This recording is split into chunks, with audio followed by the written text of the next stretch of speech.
Hello, everyone. Hi. Lauren's feeling a little bit under the weather, so she's here mostly for emotional support. Emotional? What kind of support can a human give to another human? Moral support. Is that it? Support or help, the effect of which is psychological rather than physical. She's here for moral support. Today we're going to be talking about financial rules of thumb that are meant to be broken.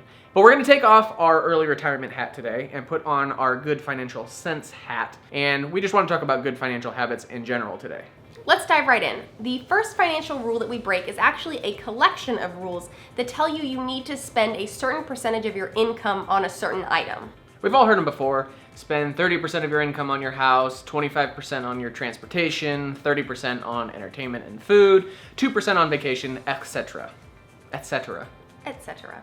The reason why we break these rules is pretty simple. First and foremost, they're not very financially responsible when you think about it. Why would you spend 25% of your income on transportation to get to your job, which you need to work to pay for your transportation? It's this circle of nonsense. But second, most of these rules of thumb that you see in traditional publications, traditional financial publications, add up pretty damn close to 100% of your income, and when you look at them individually, you often end up overspending in each category. So for example, you're supposed to spend 30% of your income on your house, but when the time really comes, maybe it's closer to 35 or 40. And you're supposed to spend 25% of your income on transportation, but when that shiny new leather trim package comes out, maybe you spend a little closer to 30. And then before you know it, they all add up, you're spending 110% of your income, you're going into debt. It's just not a good way to look at it. No. Break that rule. In other words, flip-flop it. We decide how much we want to save each month, so then we can split up the rest and spend it as we wish. Rule number 2, put 10% of your income into retirement. We get emails all the time asking, how much should I invest if I'm not interested in the extreme early retirement like you guys? What's just a good general rule of thumb? The answer is, it's not that easy. You have to take into account when you're going to start saving and when you want to stop saving.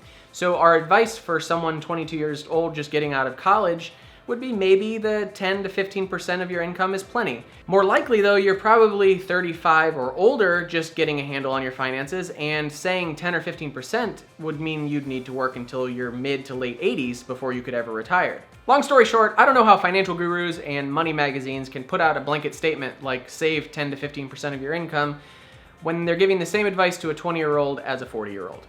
There's a financial rule of thumb that says you take your age, subtract it from 100, and then put that amount into stocks, and then the rest goes into bonds. So for example, I'm 27 years old, so according to that rule, we should have 73% of our money in stocks and 27% in bonds. As Jim Collins puts it, here's the problem. Even modest inflation destroys the value of bonds over time, and bonds can't offer the compensating growth potential of stocks. If you're just starting out at age 20, you're looking at perhaps 80 years of investing. That's long-term in my book.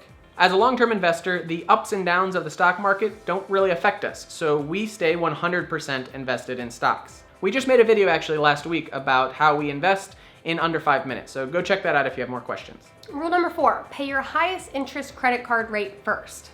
You might say I'm a mathy person. So yes, I understand that paying off the highest interest rate credit card first makes the most financial sense. Here's the problem. Like dieting, money management is more psychological than it is math. If you were good at math, you wouldn't have gotten in debt in the first place.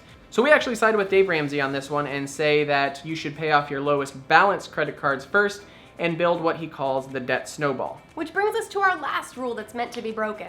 Spend less than you earn. Just kidding, guys! That's the one rule that can't be broken. You can pretty much break any financial rule of thumb that you want as long as you end up spending less than you earn. You'll probably end up way ahead of your neighbor anyways. Of course, we're just kidding, but not about the spend less than you earn. If you take nothing else away from this video or our channel, spend less than you earn. And that is a cliche, easy way out to end this video. Let us know in the comments, guys, if you have any rules that you break or that you think are meant to be broken, and which are the ones that are worth sticking to. Let us know in the comments below. Bye, guys. Hi. Hi. Leave me alone. I like you.